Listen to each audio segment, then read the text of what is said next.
Au tournant des années 60, des deux côtés de l'Atlantique, un vent d'audace se lève sur la scène artistique. Les jeunes révoltés bousculent les codes et se passionnent pour leur époque, les médias et la société de consommation. Aux États-Unis, c'est le pop art incarné par Andy Warhol. En France, ce sont les nouveaux réalistes, emmenés par deux jeunes niçois, Yves Klein et Armand. Dans la mesure où vous êtes un révolté, vous êtes donc révolté. Je suis pas un révolutionnaire, mais je suis un révolté. Vous êtes un révolté. Bon.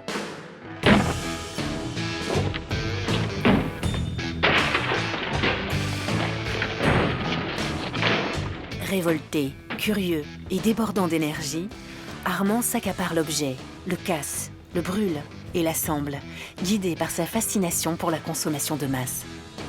Tout ce cycle, production, consommation, destruction, production, consommation, destruction, production, consommation, destruction, on les use, après on les jette.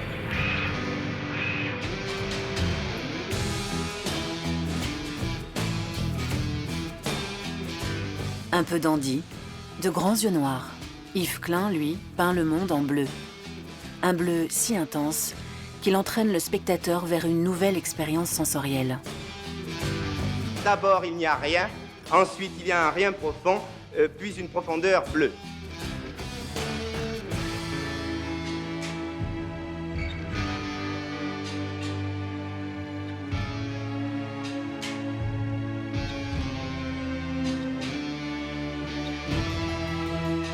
Avec Yves Klein et Armand, l'œuvre devient un véritable spectacle. Au sortir de l'après-guerre, le public a soif de nouveautés et de provocations. Ils ont révolutionné le milieu de l'art jusqu'à aujourd'hui. Ils ont introduit le geste performatif, mais aussi la notion de performance, où le public, finalement, est invité à voir la création d'une œuvre d'art, mais aussi y participe activement. Klein et Armand ne se sentent ni figuratifs ni abstraits, les deux seuls camps qui s'opposent à l'époque. Ce débat les ennuie. Ils sont ambitieux et veulent aller plus loin en repensant le geste de l'artiste. C'est-à-dire que pour être un artiste important, il faut faire autre chose que les prédécesseurs. On ne s'inscrit pas dans une tradition, on la bouscule, on la renverse ou on lui tourne le dos, tout simplement. Voilà. Donc ça, ils sont dans cette logique-là parce qu'on est dans l'art moderne à ce moment-là, dans cette période qu'on appelle l'art moderne. Il est évident que ça a laissé les autres un petit peu béats et ils se sont aperçus qu'il y avait quelque chose qui se passait et il y a eu quand même beaucoup d'artistes qui sont allés sur les traces de ce qu'a fait Yves Klein.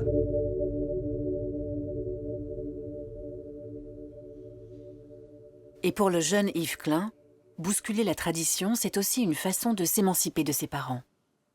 Son père est un peintre figuratif, Fred Klein. Sa mère, Marie Raymond, est une artiste abstraite.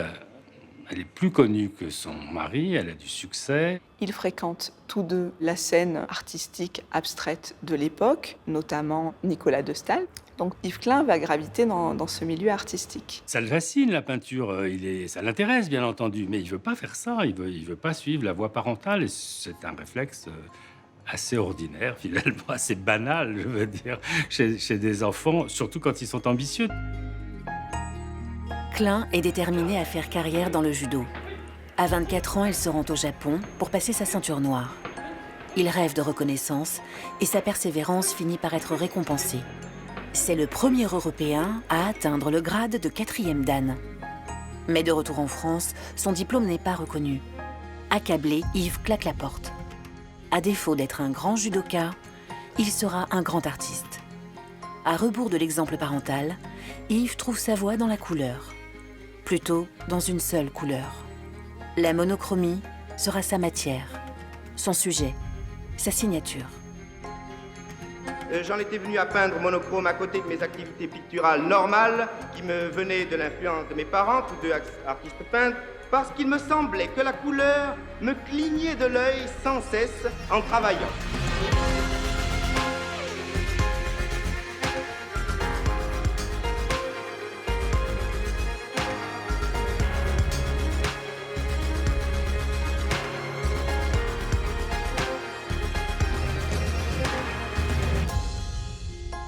Convaincu que la monochromie est la seule voie possible, Klein se présente en 1955 au Salon des Réalités Nouvelles, le grand rendez-vous parisien de l'abstraction, avec une toile orange sous le bras.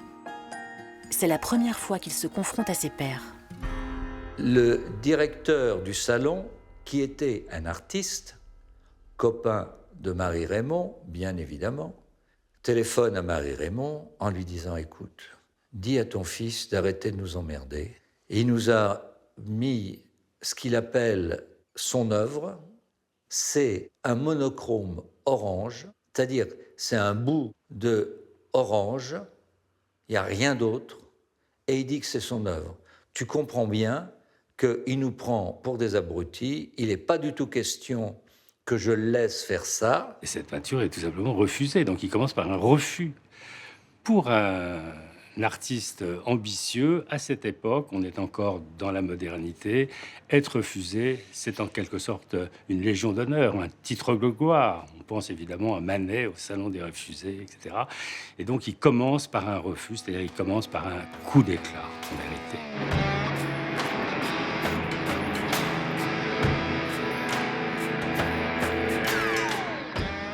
Armand défraie lui aussi la chronique. Il ramasse des déchets, les enferme dans une boîte de plexiglas et présente le résultat comme son œuvre, affichée à 1 demi-million de francs en galerie. Il appelle ça une poubelle, du jamais vu. Et c'est d'autant plus étonnant qu'il y a quelques mois encore, Armand était on ne peut plus classique. J'ai d'abord été un bon peintre tel qu'on l'enseigne dans les écoles d'art décoratif ou de beaux-arts.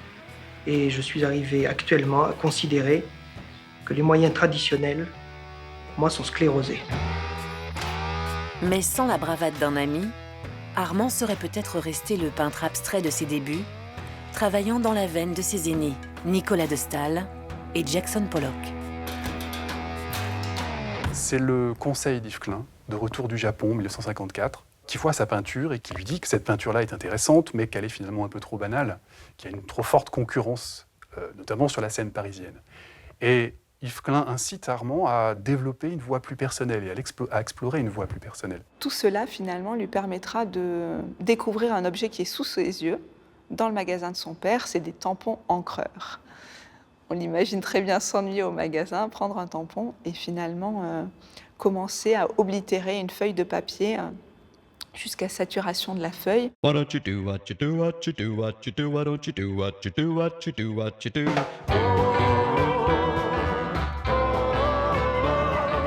Armand travaille depuis des années dans la boutique de meubles de son père à Nice. Klein les rejoint souvent. Dans le sous-sol qu'ils ont repeint en bleu, avec à leur côté un autre compère, Claude Pascal, ils méditent et ils jeûnent. Parfois, ils regardent la lune pendant des heures.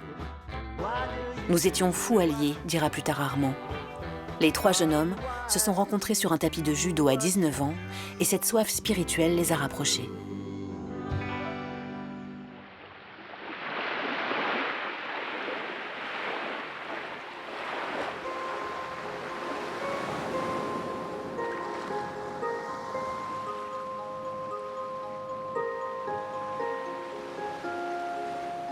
Un jour de l'été 47, les 3 hommes font un étrange pacte sur la plage. Ils se partagent l'univers.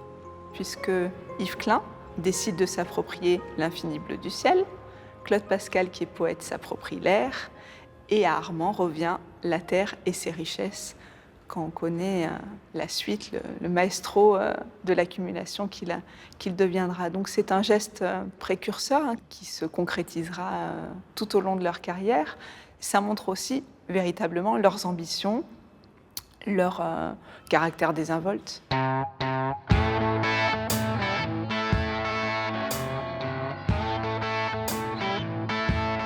Quand ils ne sortent pas danser avec les filles, Armand et Klein organisent des courses de cafards. Ils sont charismatiques, joueurs, curieux de tout, et cherchent le contact de ceux qui sauront les grandir ou les stimuler. Armand n'a que 22 ans quand il rencontre Eliane Radig, une compositrice de musique concrète qu'il épouse 1 an plus tard.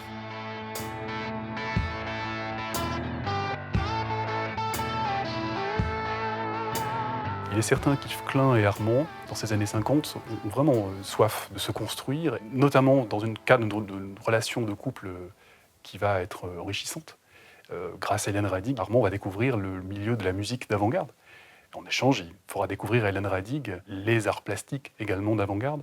Et puis ils vont pouvoir échanger autour notamment du cinéma, de la littérature, de la philosophie, et transformer leur appartement en salon artistique, intellectuel, littéraire, qui va avoir un rôle important dans la fondation plus tard de ce qu'on appellera l'école de Nice. Certes, Eliane est compositrice de musique, et donc c'est un champ de réflexion et d'activité qui va assez bien avec ses créateurs, et elle s'intègre au groupe aussi comme partie prenante.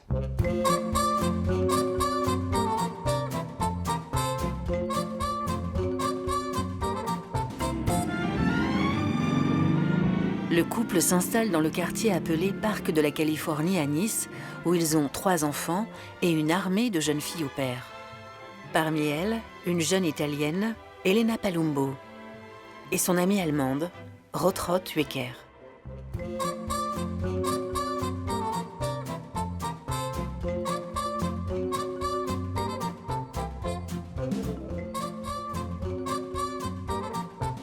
Pour moi, c'était un vrai paradis. Armand était charmant, Eliane était charmant et les enfants adorables. J'étais accueillie d'une façon extraordinaire. C'était vraiment, je me sentais tout à fait bien, comme si chez moi. On a tout de suite développé des affinités électives qui ont fait que je me trouvais très bien chez eux. Donc tous les amis de la famille venaient et on était comme des copains. Et parmi les amis de la famille, il y avait aussi Yves. La première rencontre que j'ai eue en fait avec Yves, eh bien, il est arrivé et puis il s'est assis là en face de moi, comme toi et moi, et avec un sourire comme ça, et vraiment, c'était convaincant.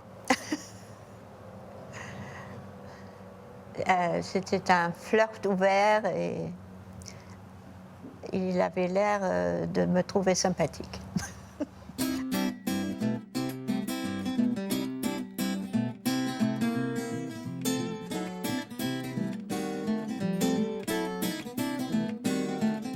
Entre Rotrot et Yves, c'est très vite l'amour fou. En cet été 1957, il la rejoint souvent chez les Armand. Les enfants courent au milieu du salon, qui est aussi l'atelier, la chambre parentale et le point de rendez-vous des amis. On y vient même depuis Paris pour y débattre d'art et de société. Dans cette joyeuse effervescence, Yves se sent chez lui. Yves vit quand même à Paris, est plutôt coloré d'un bain de parisianisme, on va dire, et Armand est vraiment très méditerranéen. Mais en fait, Yves prend sa voiture et il arrive à Nice, il arrive immédiatement au parc de la Californie, et là, voilà qu'on reprend la conversation au point-virgule près où on l'avait laissée.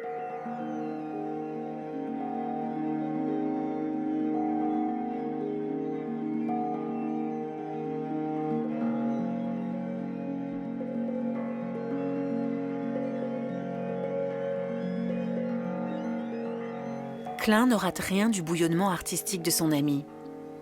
En 1954, déjà, il participe avec lui à ce que Armand appelle ses allures d'objet. Le principe est simple. Armand choisit un objet, ce peut être un vase ou un collier. Il le trempe dans la peinture et le jette sur la toile pour en figer son empreinte. L'objet, c'est ton porte-plume. Tu le trempes dans l'encre et il en résulte un tracé, une marque.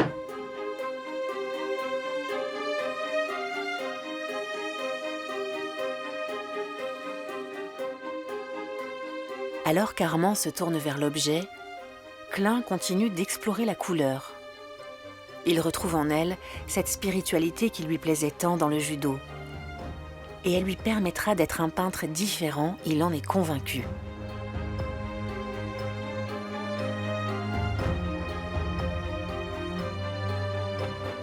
En 1955, sa première exposition personnelle s'ouvre à Paris. Pour la première fois, le public se retrouve face à des toiles monochromes de différentes couleurs et peintes au rouleau, sans plus aucune touche visible de l'artiste.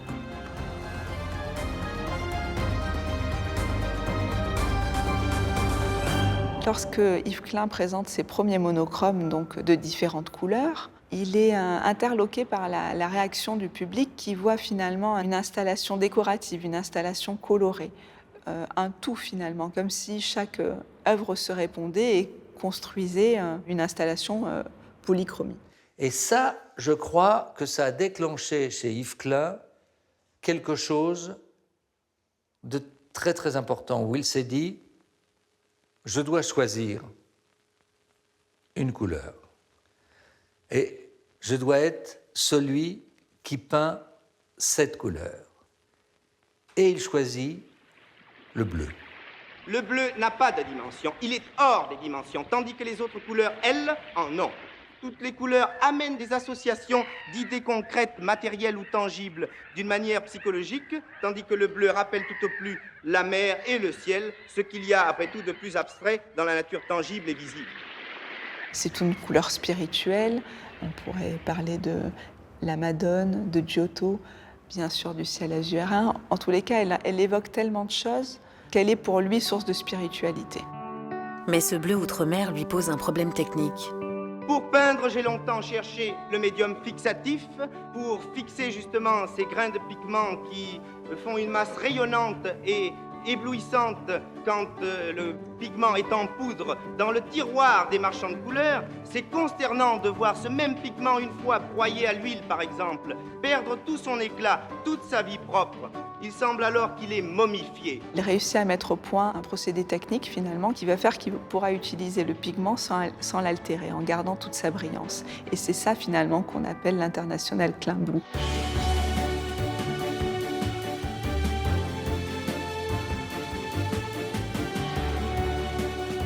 Dans le milieu culturel parisien, on regarde le jeune Yves avec une grande curiosité, jugeant ses expériences un peu folles. Seul un critique le soutient depuis sa première exposition. Il est encore tout jeune, mais s'est déjà fait un nom.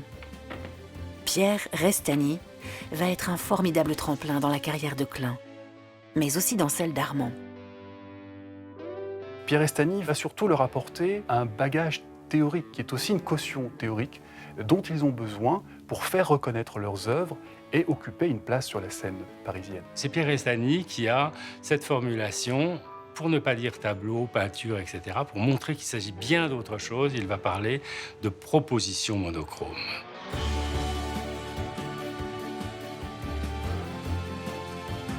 Restany, qui a des relations partout en Europe, organise pour son jeune protégé une exposition à Milan, l'Epoca Blu. Yves y présente ses premières propositions monochromes IKB et c'est un véritable tournant dans sa carrière. Il a alors 28 ans. L'exposition à la galerie Apollinaire, effectivement, est un moment crucial dans sa carrière. Il y présente 11 monochromes de formats identiques. Les côtés sont peints également pour vraiment favoriser l'immersion dans l'œuvre, puisqu'ils sont chacun imprégnés d'une sensibilité immatérielle unique.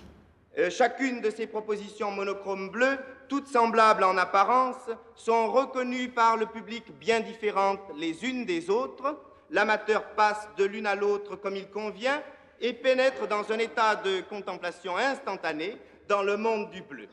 Ce fait sert à démontrer que la qualité picturale de chaque tableau est perceptible par autre chose que l'apparence matérielle et physique.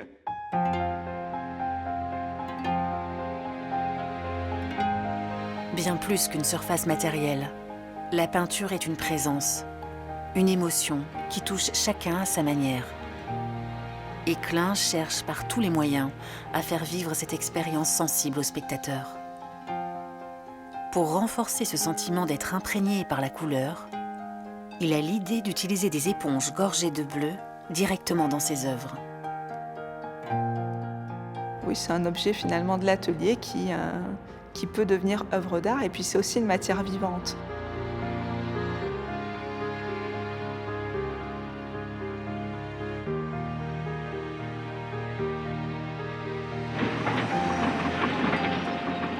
À mesure que Klein avance vers l'immatériel, Armand, lui, s'ancre dans la matière.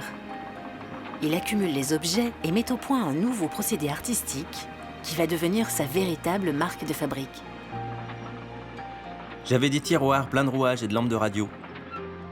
Un jour, en 1959, j'ai considéré qu'un tiroir plein de lampes était une œuvre complète. J'ai fixé un rhodoïde dessus, j'ai peint les côtés en noir et je l'ai montré, tel quel. C'était ma première accumulation.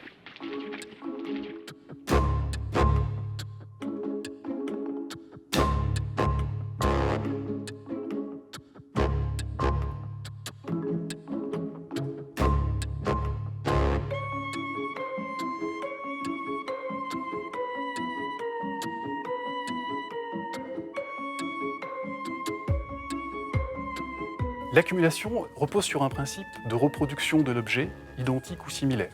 Donc Armand prend un objet, une famille d'objets, et puis il va réunir dans un même espace, une boîte par exemple, un certain nombre d'exemplaires de ce même objet, ou d'un objet vraiment très proche. L'objet nous entoure, qu'on le veuille ou non, et c'est même plus l'objet que l'on faisait de ses mains dans le temps passé. C'est même plus l'objet primitif, le bol. C'est l'objet qui tout à coup, comme un œuf pondu, pof, pof, sort d'une machine. Vous savez, le bol en plastique, les trucs comme ça. Nous sommes entourés d'objets, il y a une prolifération qui à la fois nous angoisser, ou nous passionner, ou nous intéresser.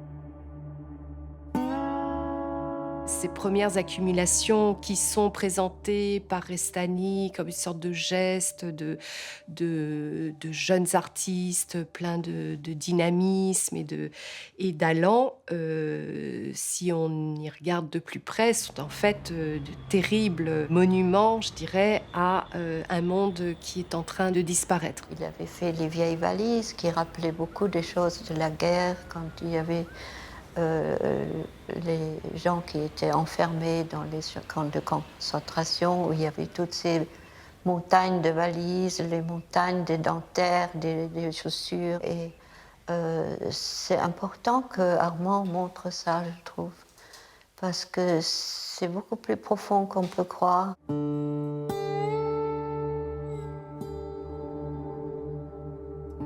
C'est évident que quand j'emploie par exemple 100 masques à gaz, de la guerre de 14, ou de la guerre de 39, ça a une portée à la fois historique et sociale. Oui, justement, pour vous alors, quel est le rôle de l'artiste dans la société? Le rôle de l'artiste, je crois que d'abord on avait dit que c'était donné à voir, mais je crois de plus en plus que c'est donné à penser.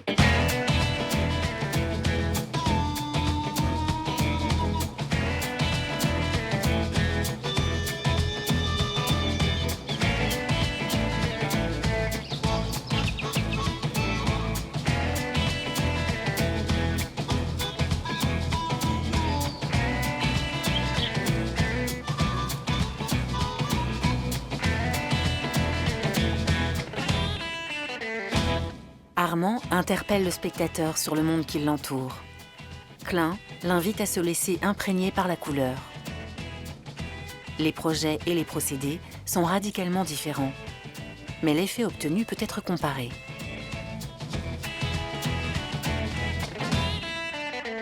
Sans doute qu'on peut rapprocher les monochromes d'Yves Klein et les accumulations d'Armand par leur notion d'envahissement total finalement.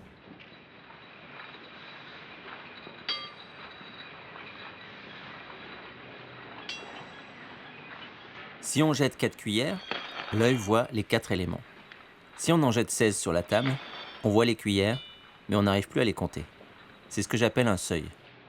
Si on jette 200 cuillères, cela devient un mur monochrome, abstrait et métallique. On ne voit qu'un élément brillant, répétitif, pointillé.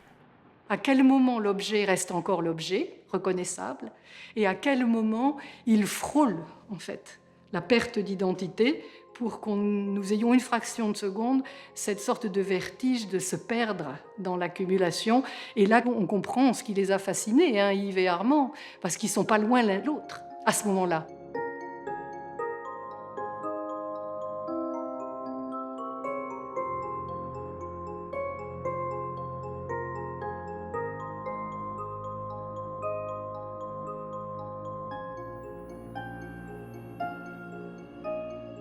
Armand et Yves Klein discutent beaucoup, échangent beaucoup, se donnent des conseils, il y a des encouragements, ils se donnent des idées qui font naître d'autres idées. Il faut choisir l'image du jeu du ping-pong, que tout le monde connaît. Il y a la table de ping-pong, et puis on envoie la balle pour qu'elle aille d'un côté et de l'autre. Puis de temps en temps, il y a une balle qui tombe par terre, et puis il y en a un qui rattrape la balle et qui la met dans sa poche.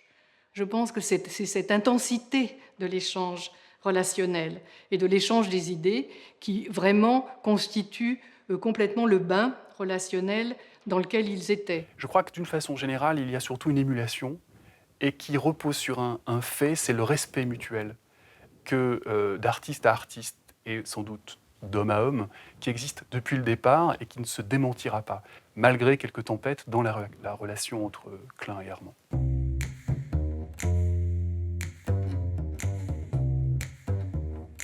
Complices, les deux artistes l'ont été jusque dans leur volonté de briser les codes de l'art.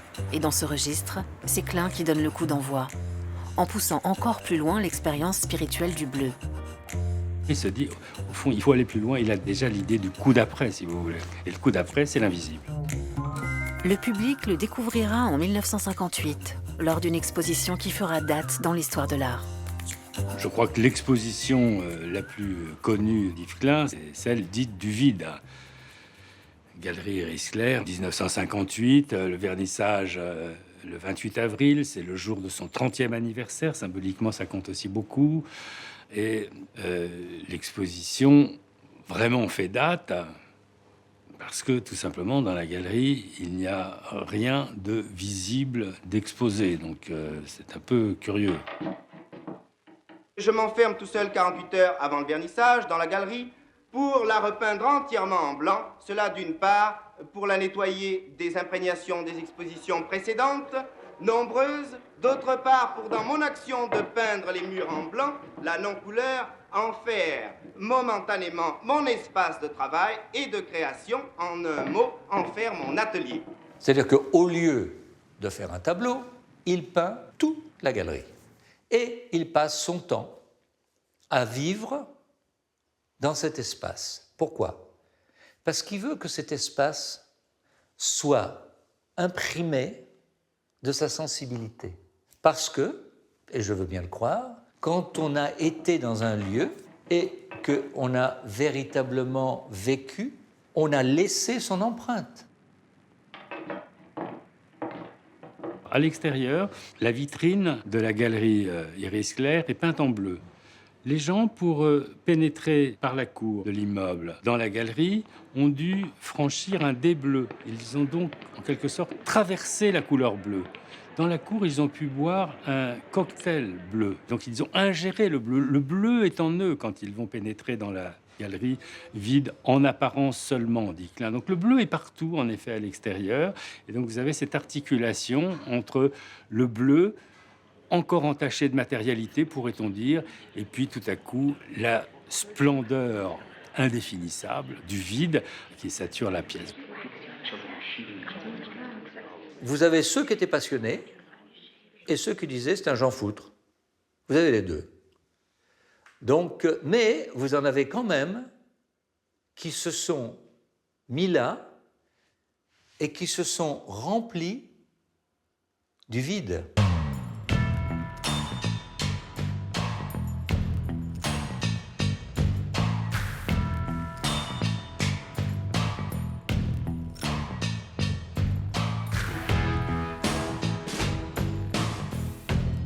Deux ans plus tard, Armand donne sa réponse. Même lieu et même irrévérence à l'égard des conventions. Il remplit la galerie Iris Clair du sol au plafond. 36 mètres cubes de déchets et d'objets chinés chez Emmaüs ou au marché des Halles. L'exposition du Plein s'ouvre en octobre 1960 avec, sur une idée de Klein, une boîte de sardines remplie de déchets envoyés en guise d'invitation. Un avant-goût de ce qui attend le public dans la galerie.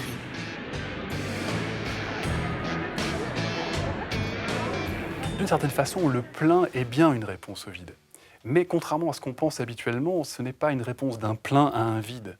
C'est la réponse d'un plein à un autre plein. Le plein matériel d'Armand qui répond au plein immatériel d'Yves Klein. Le plein est l'aboutissement du travail d'Armand sur les poubelles, où il poursuit sa réflexion sur la société moderne.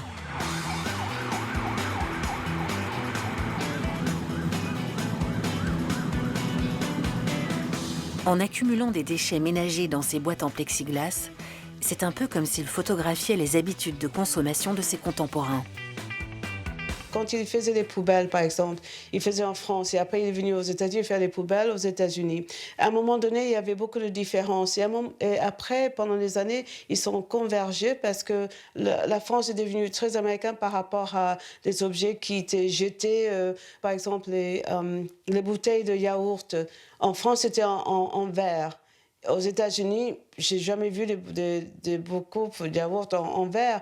Donc, et en France, c'est devenu plastique également. Donc, à un moment donné, on a des différences à voir ce qui était fait en France et ce qui était fait en Amérique. Et finalement, c'est un archéologue. Parce que dans le futur, les gens vont étudier ces poubelles pour voir comment on a vécu comme une espèce, quoi.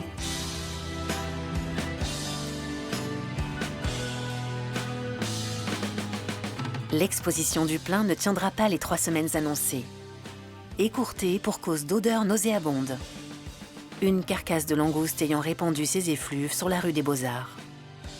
Pour Armand, c'est le début de la notoriété.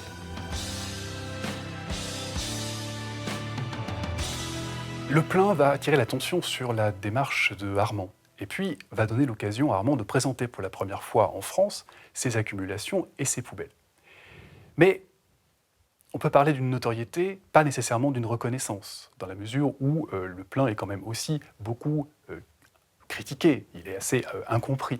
Le plein d'Armand a fait un scandale qui s'est étendu comme une traînée de poudre totale à Nice. Nous étions tous les 3 à l'école Nice-Flore, et dans les 3 classes de salle, quasi au même moment, après la sortie des journaux, les maîtres et maîtresses ont annoncé qu'il y avait un fou à Nice qui avait rempli une galerie d'ordures. Donc on a tous les 3 vécu la même expérience un peu sidérante d'apprendre qu'on avait un père qui était fou. Et vraiment comme les 3 mousquetaires, on a décidé d'adopter un mode de réponse pour le moment où nous serions repérés comme les enfants de ce fou, en fait, quelque part, que nous étions Nouvelle Vague.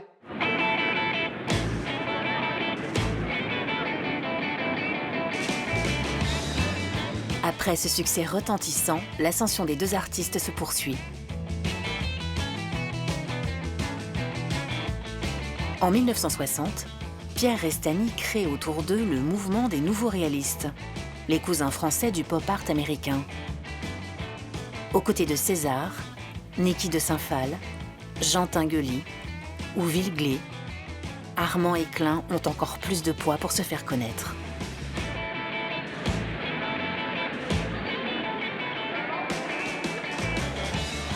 Et comme ils ont très bien compris l'importance grandissante des médias, ils invitent journalistes et photographes à chaque exposition pour créer l'événement.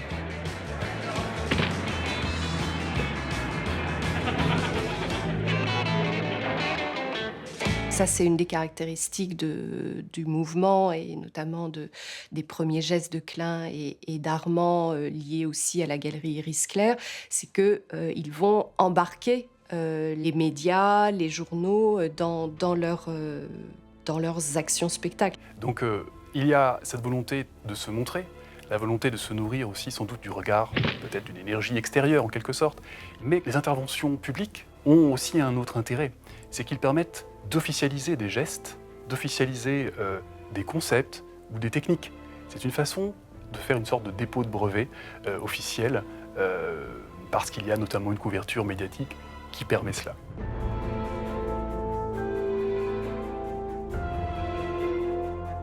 Yves Klein atteint l'apothéose de sa carrière avec une idée aussi audacieuse que spectaculaire. Utiliser des corps de femmes pour peindre. Et comme à chaque fois, Restany trouve un titre pour cette nouvelle création.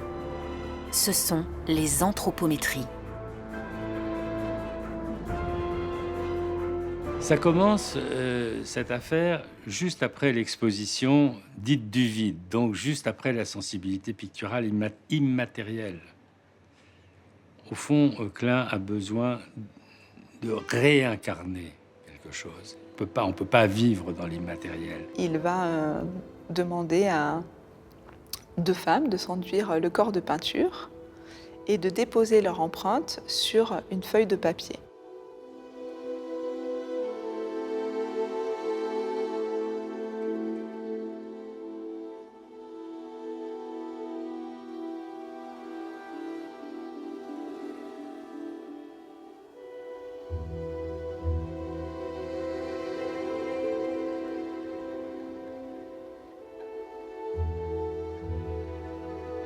Et c'est à ce moment-là qu'il utilise ce terme de pinceau vivant, parce que au lieu de peindre avec des rouleaux, il peint grâce au corps de ses modèles, notamment féminins, qu'il dirige à distance, en leur disant un peu plus là, un peu plus à gauche, un peu plus à droite. Alors, allez-y, passez la couleur, n'est-ce pas? C'est ça, oui. Bien en rond sur le ventre, et puis alors sur la cuisse, là, n'est-ce pas? C'est ça sur les seins, oui, c'est bien sur le ventre, c'est bien.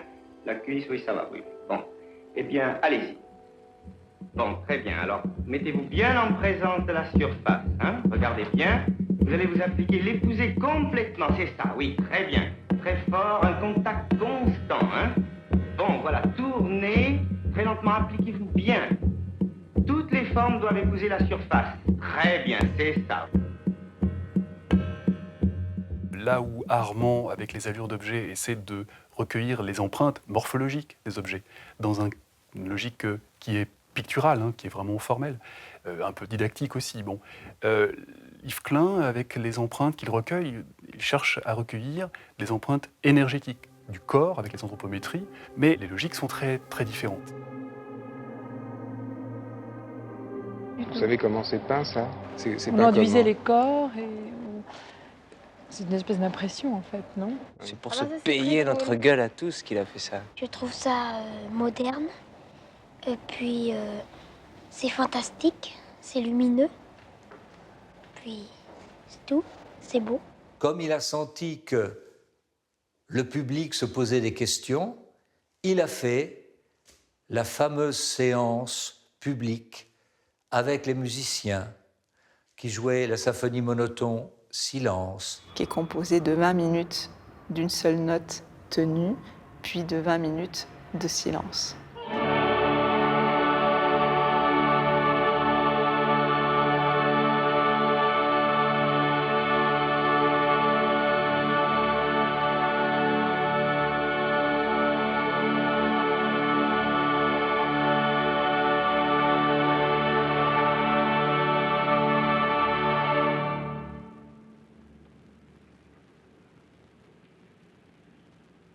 Seuls quelques privilégiés assistent à cette performance. Pour l'heure, la célébrité de Klein et d'Armand se cantonne encore au cercle très fermé des amateurs d'art avant-gardistes. Les 2 artistes ne vivent toujours pas de leurs œuvres. Klein donne des cours de judo pour se payer son matériel et mange à crédit à la coupole. Armand continue à vendre des meubles pour nourrir sa grande famille. Il n'y avait pas un sou. Arrivé au Noël, tout le monde récupérait les pièces de 20 centimes, comme on fait maintenant pour une bonne cause, faire des cadeaux aux enfants qu'il fabriquait. Elle cousait. Lui fabriquait les berceaux pour les poupées. Et c'est assez impressionnant de repenser aussi crûment ce qu'a été le début par rapport à la pression générale qui voulait que Armand ait enfin quand même un travail un petit peu plus... tu pourrais essayer de faire d'autres choses pour assumer la vie familiale. Et Eliane qui passe la nuit à lui dire non, parce que si tu fais autre chose, tu continueras pas à faire ce que tu fais.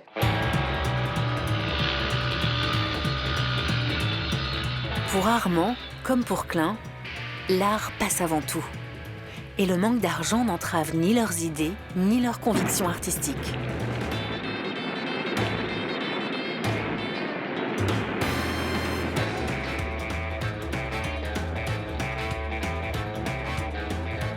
Tous les matériaux sont prétextes à élaborer une œuvre, que ce soit l'air, la résine, l'eau ou le feu.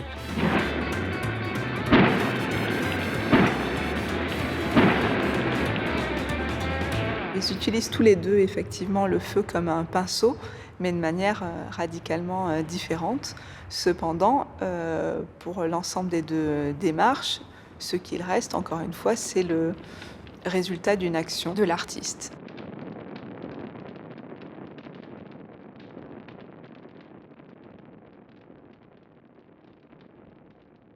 Donc pour Yves Klein, il va travailler avec le Centre Gaz de France pour marquer la feuille de papier de l'empreinte du feu.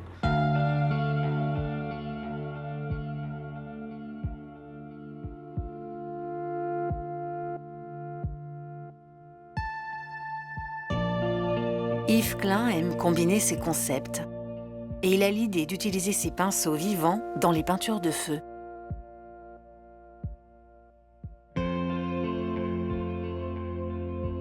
D'abord, on était aspergé d'eau froide dans des ateliers au Gaz de France où il ne faisait pas spécialement chaud. Après, avec le corps bien imprégné d'eau, on s'appuyait sur les cartons qui s'imbibaient d'eau à l'endroit où nous avions posé notre corps. Puis on se retirait et on attendait. Pendant qu'on attendait en grelottant, Yves brûlait le papier qui brûlait à des degrés différents selon le degré d'humidité que le papier avait absorbé. Et ça commençait à prendre des nuances qui allaient du marron à l'or. Ensuite, on se mettait le bleu, on revenait contre le carton et on s'appuyait et on faisait une empreinte bleue. Et après cela, Yves faisait toute notre silhouette avec un spray. Et après, on partait se laver. Mais les ouvriers fameux qui étaient tellement contents, ils ne nous ont jamais applaudi. Ils auraient pu quand même, parce qu'on avait eu très froid.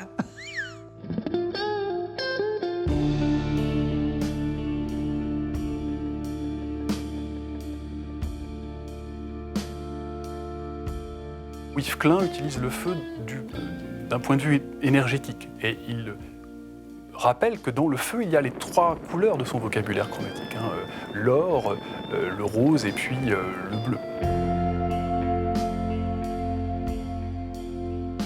Si Yves Klein est mondialement connu pour son bleu IKB, il a utilisé tout au long de sa carrière deux autres couleurs pures, le rose alizarine et l'or, elles aussi associées au sacré.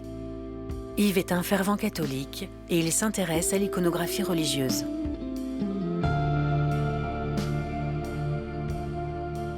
L'intérêt pour les trois couleurs qui représentent le divin et qu'on retrouve souvent dans des peintures japonaises, je les ai remarquées souvent, parce qu'il a transporté cette sensibilité orientale dans son travail.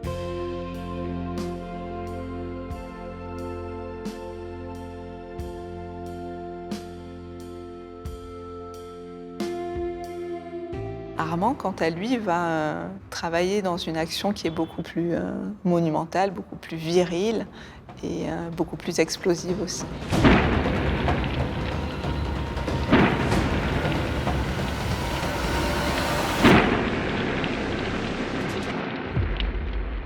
Armand contrôle le processus de la combustion.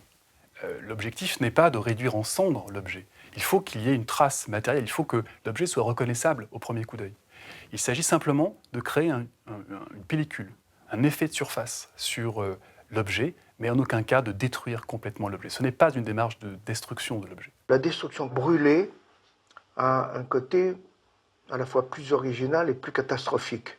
Bien que si on l'avait laissé brûler et que ça parte en poussière, ça serait la vraie destruction. C'est toujours un travail de cuisinier, on arrête son rôti à temps avant qu'il soit calciné. Chez les deux, il y a cette réflexion sur l'économie du geste, puisque chez Armand, le geste est étudié et cultivé pour être le plus juste possible. Mais chez Klein, c'est plutôt comment retirer toute trace du geste de façon à avoir un art le plus immatériel possible.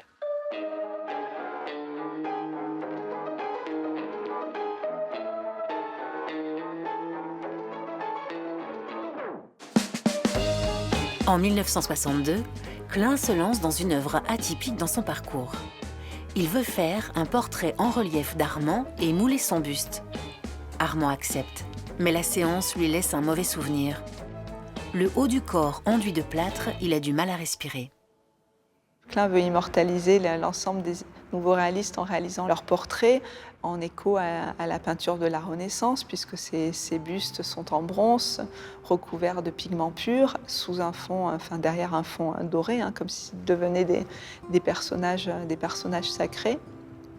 Et Yves Klein aura le temps de faire le buste de Marcel Reiss, d'Armand et de Claude Pascal seulement.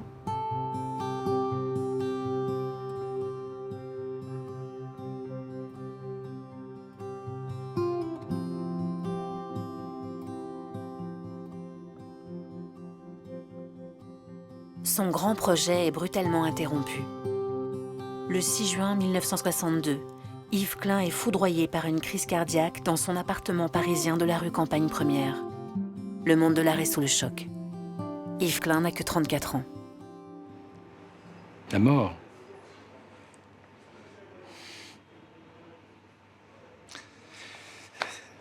C'est très difficile, évidemment, de parler de la mort d'un jeune homme. C'est un jeune homme. Il est mort d'une crise cardiaque ou de quelque chose qui est un accident cardiaque.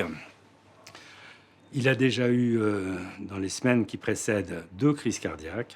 On lui a dit « Ah, il faut se reposer, tu sais, il faut se reposer. » Retraite était enceinte. Okay. Il devait faire tout un tas de trucs parce qu'il avait des commandes. Il vivait complètement sur les nerfs, enfin le stress absolu, si vous voulez. Donc il a une 2e crise cardiaque après un débat assez houleux au Musée des Arts Décoratifs, dans le cadre d'une exposition de groupe. Un débat est organisé, il se fâche, enfin bon... voilà, et à nouveau une crise cardiaque, 2e crise cardiaque, la 3e sera fatale.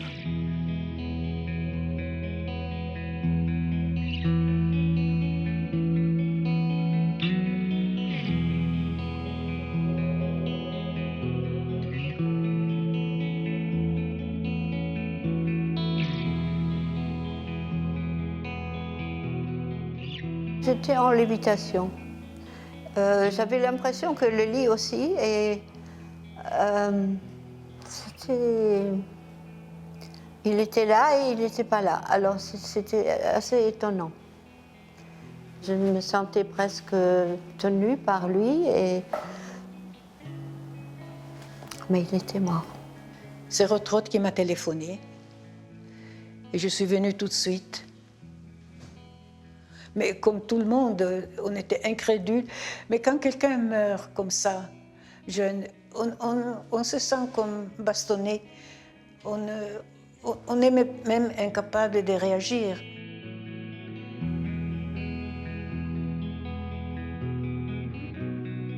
Alors Armand, il est profondément ému par la mort de son ami d'enfance. Il va mettre un point d'honneur à préparer le corps, à l'habiller dans ce costume des chevaliers de Saint-Sébastien pour la cérémonie à l'église où quelques mois plus tôt, il a fêté son mariage avec Rotrott.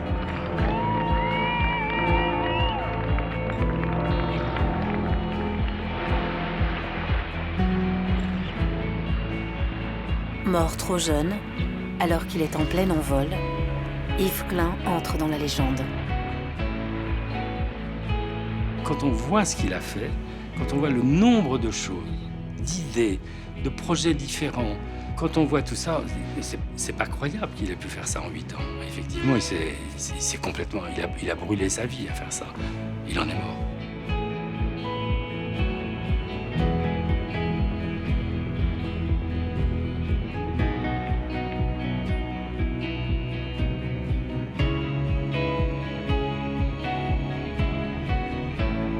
Armand, lui, mènera une longue carrière internationale entre Nice et New York. Il s'éteindra à l'âge de 77 ans, encore habité par cette profonde amitié qui a changé sa vie. En 15 ans de travail côte à côte, 15 ans d'ébullition, de passion et d'audace, ces 2 artistes ont réussi à laisser leur empreinte dans l'histoire de l'art contemporain. Je pense que c'était une période vraiment révolutionnaire où il se sont passées des choses qui ont clôturé une certaine époque de sensibilité pour en ouvrir une autre. Et évidemment, Yves était un des piliers de ce phénomène historique.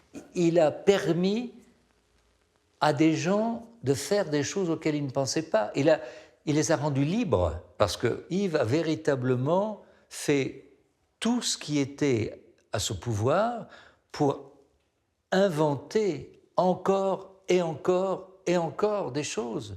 C'était non-stop. Armand a ouvert la porte pour beaucoup de choses. Il était le précurseur d'énormément de choses. On voit avec Damien Hirst, Jeff Koons et d'autres artistes, Gupta, enfin, tout ça, ça vient de lui. Moi, je suis reconnaissant du fait qu'on est tous influencés par quelqu'un. Armand était influencé par Van Gogh, par Schwitters, par Jackson Pollock, mais il a fait de lui-même, il a créé son propre dialogue. Mais est-ce que vous ne voyez pas arriver à un certain conformisme finalement? On arrive toujours à un conformisme, mais heureusement qu'après nous, il y aura d'autres anticonformismes. Mais je sais pas, ça, il faudrait peut-être demander à la boule si on arrive à avoir un certain conformisme. Qu'est-ce que c'est, ça? Ça, c'est un objet que j'ai acheté aux États-Unis. C'est une boule qui donne des réponses. On la retourne et il y a une petite fenêtre qui vient. On va voir si on arrivera à un certain conformisme. Alors là, la petite fenêtre répond « very doubtful », c'est-à-dire très douteux.